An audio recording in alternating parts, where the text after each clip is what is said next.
বাংলাদেশের অন্তর্বর্তী সরকারের প্রধান উপদেষ্টা অধ্যাপক ডক্টর মোহাম্মদ ইউনূসের সঙ্গে লন্ডনে সাক্ষাতের অনুরোধ জানিয়েছেন যুক্তরাজ্যের সাবেক সিটি মিনিস্টার ও ব্রিটিশ পার্লামেন্ট সদস্য শেখ হাসিনার ভাগ্নি টিউলিপ সিদ্দিক।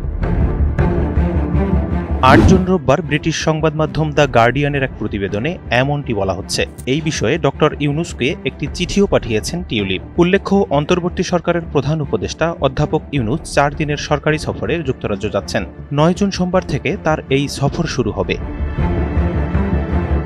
চিঠিতে টিউলিপ সিদ্দিক লিখেছেন তিনি আশাবাদী ডক্টর ইউনূসের সঙ্গে সাক্ষাতের বিষয়ে। তিনি আরও আশাবাদী যে দুদক তার বিরুদ্ধে যে অভিযোগ দায়ের করেছে সাক্ষাতে সে বিষয়ে ভুল বোঝাবুঝির অবসান ঘটবে।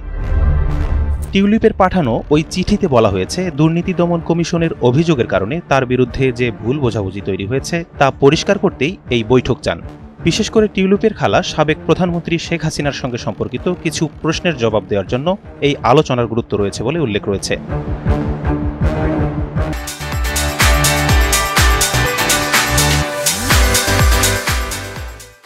সম্প্রতি দুদক দাবি করে টিউলিপ সিদ্দিক তার খালা সাবেক প্রধানমন্ত্রী শেখ হাসিনার শাসনামলে ক্ষমতার অপব্যবহার করে সুবিধা নিয়েছেন। পাশাপাশি তার মা শেখ রেহানার বিরুদ্ধে ঢাকায় ৭,২০০ বর্গফুট জমির একটি প্লট পাওয়ার অভিযোগ রয়েছে। এদিকে গেল সপ্তাহে শেখ হাসিনার অনুপস্থিতিতে তার বিরুদ্ধে মানবতা বিরোধী অপরাধের অভিযোগ বিচার কার্যক্রম শুরু হয়েছে।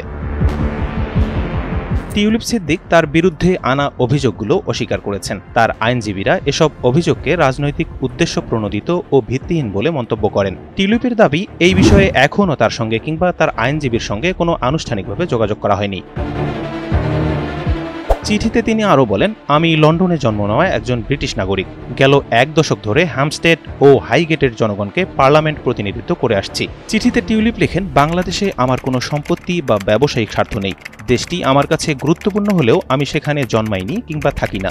আমার পেশাগত জীবনও সেখানে গড়ে ওঠেনি। আমি এসব বিষয় পরিষ্কার করার চেষ্টা করেছি, কিন্তু দুদক আমার লন্ডনের আইনজীবীর সঙ্গে যোগাযোগ করতে অস্বীকার করেছে এবং ঢাকার একটি অজানা ঠিকানায় বারবার চিঠি পাঠিয়ে যাচ্ছে।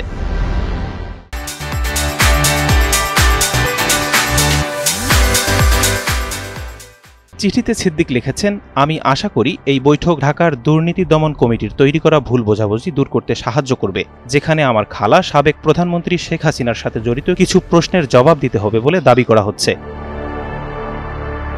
কিন্তু প্রশ্ন হচ্ছে, ডক্টর ইউনূস কি টিউলিপের এমন চিঠিতে সাড়া দেবেন নাকি দেবেন না? উত্তর শুধু সময়ের অপেক্ষায়।